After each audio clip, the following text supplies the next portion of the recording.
Hey guys, Jordan with the Young Turks, TYT Politics. Sorry about before, I had a technical glitch. Like I said, I'm covering the Trans-Pecos Pipeline, a pipeline of natural gas that goes from Texas into Mexico. And basically, this is going to be used for foreign exports. Energy Transfer Partners, the same company who owns the Dakota Access Pipeline, owns the part of this pipeline in the United States. It goes into Texas. It goes into Mexico and then becomes a Mexican billionaire's pipeline. But there's definitely a connection between Standing Rock and here. So I'm going to flip around the camera here. I'm with a gentleman named Louis. These freaking cameras. Hold on. There we go. Louis, you're a Native American. You're from Texas, and you headed to Standing Rock, and now you're back. Talk to me about what put you in Standing Rock, and how was your experience there? Well, after seeing it all and hearing some of the reports, I have been waiting in my life to find some spark that would drive me in a certain direction, and I felt with no hesitation that Standing Rock community was a giving community, and as a battle that I wanted to go towards. I loaded all of my stuff up, headed that direction. I almost got 3 weeks into Standing Rock. It was a beautiful facility. It taught me a whole lot. Taught me stuff that to help suppress my warrior, because I was very angry at what was going on. I went there with the intention to help, and I had to be guided. I felt that we all had to be guided to learn how to do this properly, and that is one of the best things that I think that came out of my visit to Standing Rock, the almost 3 weeks I was there, is I learned a lot about myself. I learned a lot about the community that was there, and it instilled this spark in my heart to continue with what they taught me, and that's what led me here to my hometown of Texas, being Tonkawa Native bloodline and Mexican bloodline, my father from Mexico. I feel that that spark that was ignited in Standing Rock rebirthed me, and this is why I'm in this direction doing the same thing here. And you know, Standing Rock, obviously, it had very specific storylines. You had the water, you had the desecration of land, the sovereignty of the Native Americans that the United States has pretty much crapped on for centuries. That's right. Here, there's been very little media attention. Yep. This is all private land. Yep. So it's mostly your typical conservative cowboys who typically love the oil and gas industry. They love it here. I've interviewed two landowners, both conservatives. What I find interesting about this is bringing together a coalition that you wouldn't normally see. Exactly. You have Native Americans, non-natives, you have progressives, like hardcore conservatives. Can you kind of talk about how basically, since eminent domain is being used here essentially to enrich a private company, that private company pays for the campaigns of the current governor here, the former governor, they're all in bed together. Talk about that coalition coming together, because you don't typically see someone like yourself, you know, along with a conservative cowboy against the same thing. Exactly, and that's what I want to do. I want to continue and encourage all the people. This is not a one tribal fight. This is not a one creed fight, a one color fight, a one type of person fight. This is a fight for our community, our water, our resources, our land. That's what this is. And it's everybody's position. It's everybody's job. And I encourage everybody that is standing together, the cowboys, the natives, everybody from all races, all creeds, and all sides of every story are coming together and realizing what is wrong with the country, what is wrong with what is happening. So I'm encouraging everybody, if you have a New Year's resolution, make it to come in to help Alpine, Texas, to Marathon, Texas, to the Trans-Pecos Pipeline. The fight is far from over, and it's really encouraging to see so many people, humans, band together. And is what I learned simply in Standing Rock. It started that communal of gathering people together and working, uniting together. We are now starting to work with the people on the Mexican side, on the south side of the Rio Grande. We are now starting to work with them, and we don't have that fear of what's going to happen to them. So we all need to stand together. It's a great movement for humanity to stand up for what is wrong, what is going wrong with the industry, with the oil industry, the petrol industry, and just the flat out greed that's happening. And they think they can continue. I think it's us that if we stand strong, we can show a front. We stand together. And that is one of the things that is happening down here. Everybody's standing together. If you're a pro-pipeline or if you're anti-pipeline, everybody without creed is standing together, whichever side you stand on. And I encourage that. It's really great to see. And you and I were talking before. Yes. The bottom line is, every single issue in America, there's a cloud hanging over it, money and politics.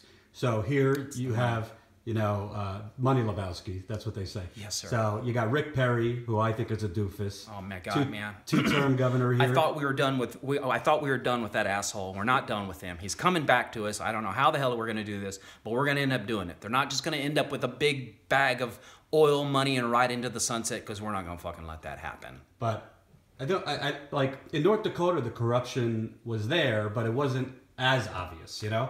Governor Jack Dalrymple, he owned shares in oil companies, but he didn't own shares in this particular one, Dakota Access Pipeline. Exactly. Okay, here, Rick Perry, former governor. Yes. 2 terms.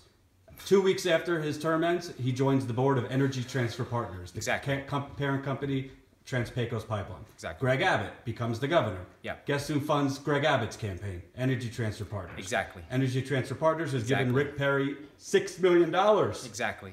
$6 million in his career. Well, guess what? Energy Transfer Partners is about $43 billion in debt. Exactly. So what do they need? They contact their client, Greg Abbott, who's the right. governor. That's right. Because Greg Abbott, excuse me, not their client. Their employee, Greg Abbott. Yes. The client is Energy Transfer. He is. Say, hey, we got to make some quick dollars here. Put this pipeline through. We're going to make billions by sending this natural gas to Asia. No energy, very little energy and pipeline regulations here. That's right. There is no permit process. There's no permit process here, man. They're just going through this. And the landowners pretty much feel like it's a lost cause. Can you kind of talk about the just instinctual and by nature corruption? Line to go through his ranch. And I've investigated. I've been on his border. I have been on his property line to see that. So it's people like Ike Livingston that also help guide the Water Commission for Alpine, Texas.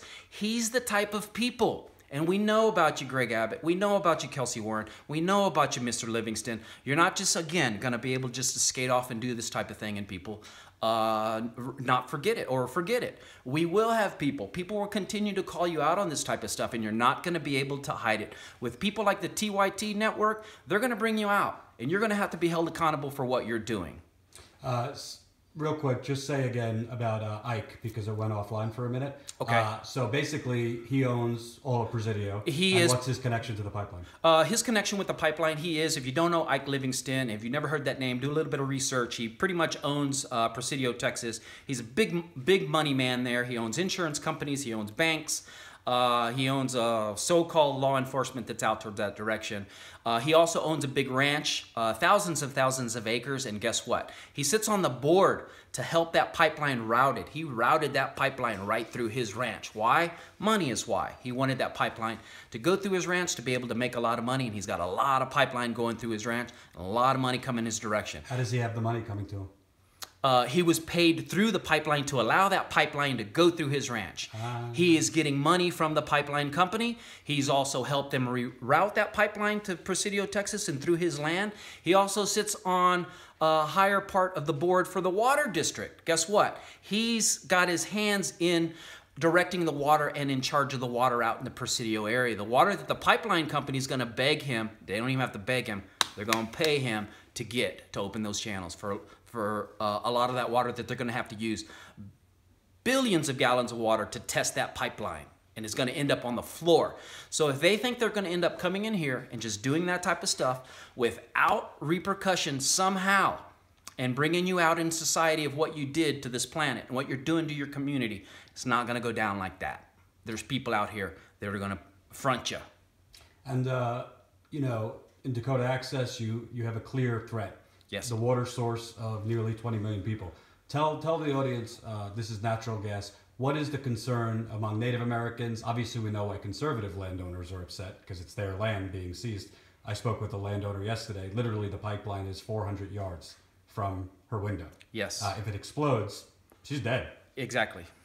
For Native Americans, could you talk about the Big Bend region? What's at threat here to Native Americans? Well, this is the thing, is I don't want to speak for all of my indigenous brothers, all my ancestors, all my relatives. I want to speak specifically on how I feel and what I see.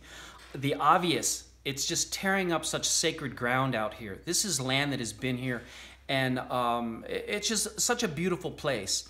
And the fact that one industry, one pipeline industry, one person can come and just devastate it. And if you look at it, the environmental impact that was not done to this area is shameful that it was not done. Wait, let's move back. Tell me. Explain for the audience, because before I came here, Yes. had to look up Big Bend region. I've heard of it, but I didn't know. Okay. Why is it so sacred? Why is it so beautiful?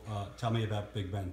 Okay, well, the Big Bend area has, of course, have had so many native people. There have been so many beautiful things that are happening here, that have happened here in our past.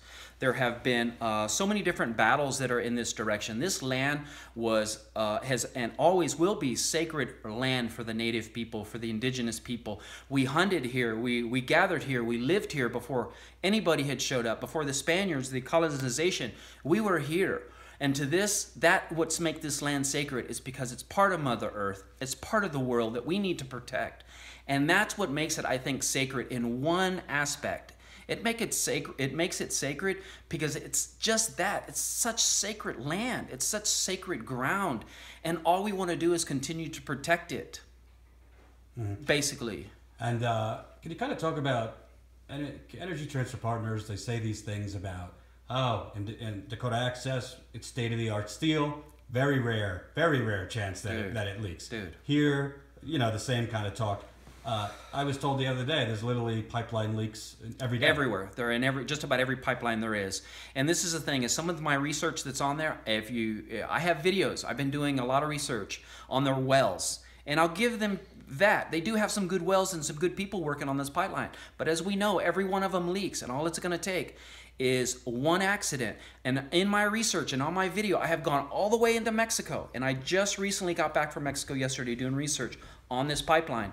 And the entire way that I'm looking at this pipeline, and I'm getting permission granted on people's property, on ranches, to inspect this stuff, you can see the good wells, the bad wells, and what they're doing. And all we need is that pipeline to flex wrong, stretched in one section. With all these sections there is, it's weak points on every one of those wells. And it's just metal under all this pressure.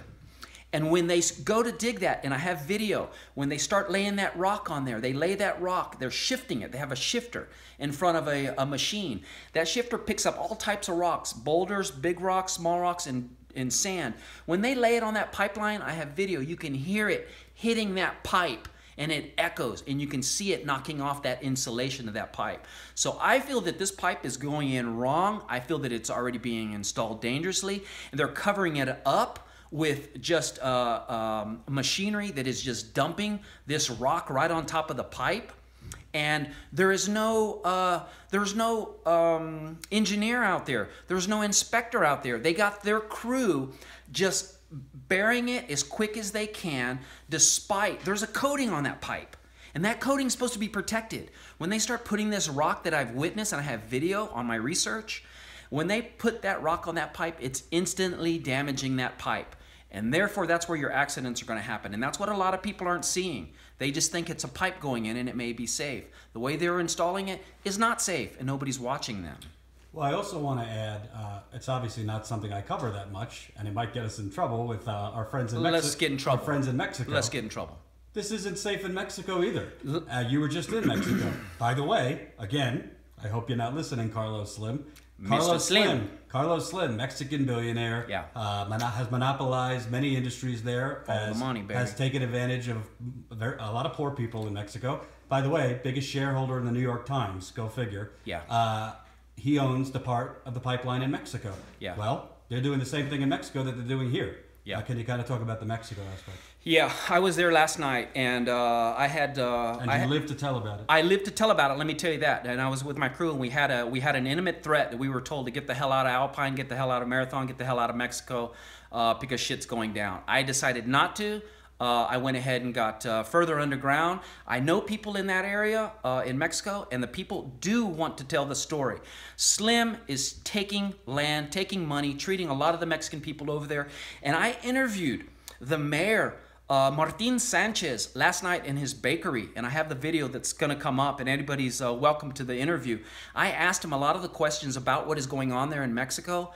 He didn't even know that they were going to use all this water to test it. And where are they going to dump it? I suspect, and I'm going to fucking find out where they're going to dump this water, I suspect it's going to be in Mexico. So that's why I'm going to follow this pipeline all the way to the ocean. I'm going to find out where that water is going to go.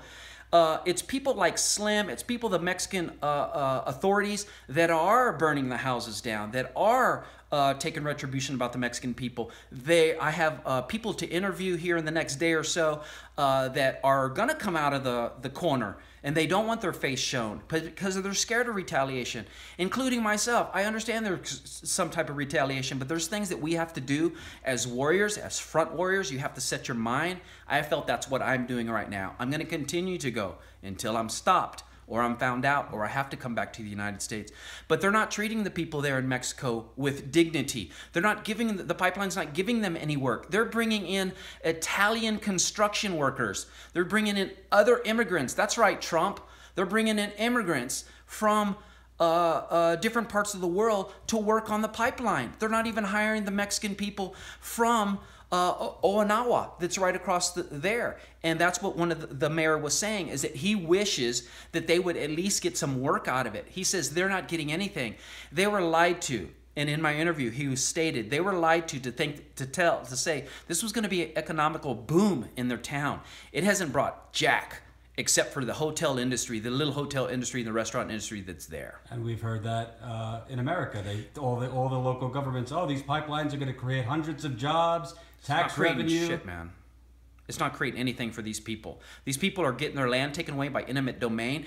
And the people in the United States, in my research that I've done, they're getting, like, take for instance, one ranch that I have complete access to fly my drone, or to stay, or to camp, or to bring news networks or press. If you want a front row seat, I got the place for you, with all the provision, all the rights signed to me to be able to see there, witness the entire construction.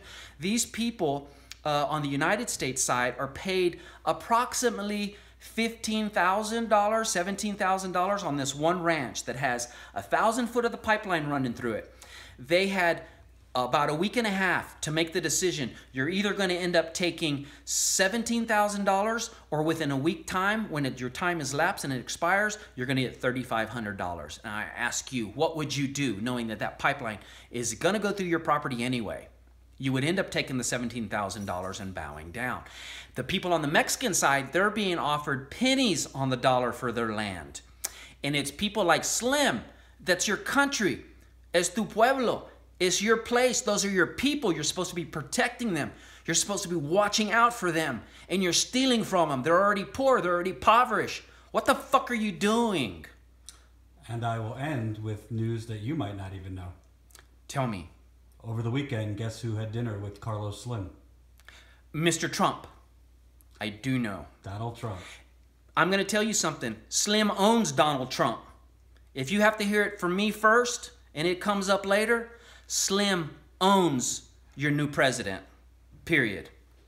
Well, I thought Donald Trump was going to, reprimand Mexico. No. We're taking our jobs back. We're taking everything back. No, it's a lie. You've been lied to, people. If you come out, if you get off your butt, and here's what I'm saying, and I don't mean that disrespectfully at all. Please, I understand there's a lot of great people doing great work, and I commend you for that. But if you get out here and you really start doing some investigating, you can follow the money and find out what's really going on in your country, what's really going on in the United States, what's really going on in Mexico, what is really going on. And that's what instilled me to get up off of my butt and go out there for sure, because I was tired of seeing stuff on Facebook, on Twitter, on the internet that I couldn't verify for myself. I had to feel it for myself. I had to see it for myself. Therefore, I could be able to tell you and you and you more of my personal experience. And with my personal experience, this is what you're getting. You're getting my firsthand knowledge of what I've seen over the several times that I've been out here, and the nights that I'm spending out there in a tent, in my automobile, on the pipeline, researching through my own sources. And that's another thing that I want to give up. There's been so many people in Alpine and Marathon in this local area and Martha that are inviting people to come out here. And we do have camps that are started. On the 28th, we have a camp that's going to be in Alpine, Texas. It's a temporary 30-day camp that invites people out to come to help us with our main camp. So if you want to come in this direction and you want to make a New Year's resolution, come on out. We have a ton of people out here that are going to help you. We have a ton of people that are going to show you in the right direction to help this cause. So I will end with this. Tell me. Not that I would want people to leave North Dakota. No. But it is slightly warmer here. So if you have cold... No, this is summer. Come on. This is nothing. So, obviously there's still water protections in North Dakota. Stay there, brothers. For the people who have left already. Yes, sir. I know a lot of people. It's lovely here. Right now it's like 50 degrees, a little breeze. Yeah. It is beautiful. Not just that, the sights out here are so beautiful. You have Big Bend, you can experience that section. The landscape out here is postcard picture. The sunsets, I never miss one. The sunrises, I never miss one. They're remarkable. So if you want to start the year off right, I encourage you to come down here and help the people of Alpine, help the people of this area, help the people of Mexico as well. Stop fucking Kelsey Warren, stop Trans-Pecos Pipeline, stop the Ike Livingstons, stop the Slims, stop all the corruption that's happening over here. It's our time to stand up. All of us, any creed, stand up and come on. Thank you very much, Ben. Yes, sir. I appreciate your work as well.